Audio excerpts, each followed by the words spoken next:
खरीदने का स्टाम्प छूट, उसमें 25% की छूट का प्रावधान किया है। भाइयों बहनों, आज हमारा देश प्रधानमंत्री आदरणीय मोदी जी के नेतृत्व में 2047 तक विकसित भारत का संकल्प लेकर आगे बढ़ रहा है। तो हम भी 2035 तक विकसित उत्तराखंड के लक्ष्य को लेकर संकल्पबद्ध होकर काम कर रहे हैं। और इसमें हमने शिक्षा का क्षेत्र, स्वास्थ्य, बिजली, पेयजल, हवाई कनेक्टिविटी, सभी आधारभूत व्यवस्थाओं को मजबूत करने का काम कर रहे हैं। 30 से अधिक नीतियां हमने बनाई हैं जिससे कि प्रत्येक क्षेत्र में विकास के कार्य किए जा सके।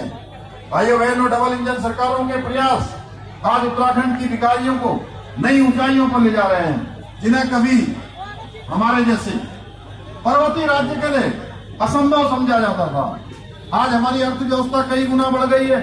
पिछले एक वर्ष में राज्य की जीएसडीपी में 7.23% की वृद्धि हुई है।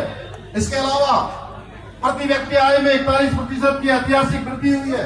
राज्य का बजट अब 1 लाख रुपए से अधिक हो गया है। इतना ही नहीं, इन वर्षों में 20,000 से नए उद्योग राज्य के अंदर स्थापित हुए हैं। हमारे युवाओं के सपनों को पंख लगाने वाले स्टार्टअप की संख्या भी 1700 से अधिक हो गई है।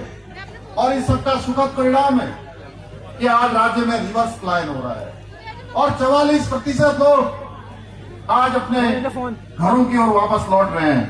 भाइयों बहनों, जो कभी रोजगार की तलाश में पलायन करने को मजबूर थे, आज उनको अपने घरों के पास रोजगार मिल रहा है। एक मुख्य सेवक के नाते मुझे आप सबके बीच में आज चूंकि 2 दिन, आज दो स्मरण के कारण से आज का दिन बहुत महत्वपूर्ण है। जहां आज एक जनजातीय दिवस भी आज है, इसके साथ साथ भारत छोड़ो आंदोलन का भी आज यही दिन था जब अंग्रेजों को भारत छोड़ने के लिए बड़ा आंदोलन प्रारंभ किया गया था। तो मैं कह सकता हूं कि हमारे राज्य में विकास के साथ साथ देवभूमि की सांस्कृतिक पहचान, यहाँ के सनातन मूल्य और जनसांख्यिकी सुरक्षा के लिए भी कड़े कदम हमने उठाए हैं। हमने स्पष्ट कर दिया है कि देवभूमि के मूल स्वरूप के साथ किसी प्रकार की खिलवाड़ नहीं होने दिया जाएगा। चाहे वो लैंड जिहाद हो, लव जिहाद हो, थूक जिहाद हो, अवैध अतिक्रमण हो, इन सभी के खिलाफ हमने कठोर कार्रवाई सुनिश्चित की है। भाइयों बहनों, इसलिए हमने धर्मांतरण रोकने का कानून हो, दंगा रोकने का कानून हो, ये सभी कड़ाई से लागू किए। समान नागरिक संहिता का कानून बनाने का ऐतिहासिक कार्य किया है। साथ ही मदरसा बोर्ड को समाप्त करके सभी के लिए अच्छी शिक्षा मिले, अल्पसंख्यक शिक्षा में सुधार का नया कानून भी हमने बनाया है। इतना ही नहीं, 250 से अधिक अवैध मदरसों को बंद करने का काम किया। 13,000 से अधिक अवैध अतिक्रमण से भूमि को मुक्त कराने का काम किया है। ऑपरेशन काल ने भी चलाकर सनातन को बदनाम करने वाले पाखंडियों को उनके खिलाफ सख्त कार्रवाई करने का काम भी किया है। भ्रष्टाचार के खिलाफ हमने निर्णायक जंग छेड़ी है। आईएएस हो, आईएफएस हो, पीसीएस हो, किसी स्तर का भी कोई अधिकारी हो, यदि कहीं भी भ्रष्टाचार में पाया जाता है तो उसके खिलाफ सख्त कार्रवाई हमने सुनिश्चित की है।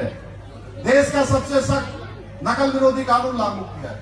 और 4 वर्षों में जो ऐतिहासिक नियुक्तियां हुई हैं, जिसका आंकड़ा 34,000 से अधिक हो गया है और एक भी मामले में नकल का प्रकरण सामने नहीं आया। भाइयों बहनों, बिना पर्ची और बिना खर्ची के 34,000 से अधिक नौकरियां हमारे युवाओं को प्राप्त हुई है। इसलिए मैं कह सकता हूं कि आज हमारे युवाओं को मात्र नौकरी मांगने वाला नहीं, बल्कि हम सब लोग नौकरी देने वाला बनाना चाहते हैं। मुख्यमंत्री स्वरोजगार योजना, होम स्टे, पर्यटन नीति, एक जनपद 2 उत्पाद योजना के झंडा बड़े स्तर पर युवाओं के लिए और महिलाओं के लिए रोजगार और स्वरोजगार का प्रावधान कर रहे हैं। भाइयों बहनों, जहां हम एक तरफ अनेकों काम कर रहे हैं, उसके बाद जो आज परिस्थितियां निर्मित होती हैं, अफवाहों का दौर चलता है, फैब्रिकेटेड माहौल बनाया जाता है। इस समय में आज के दिन जब ये राष्ट्र को समर्पित आज का दिन तिरंगा यात्रा हम कर रहे हैं, तो कुछ प्रश्न भी मेरे मन में आते हैं कि जहां हम इतने काम कर रहे हैं, वहीं दूसरी ओर कांग्रेस के नेतृत्व में आज वो लोग खड़े हैं जो चुनाव नजदीक आते ही बरसाती मेढक की तरह टर करके बाहर निकलने लगते हैं और अपनी नेगेटिव बातों से लोगों को बरगलाने का काम करते हैं।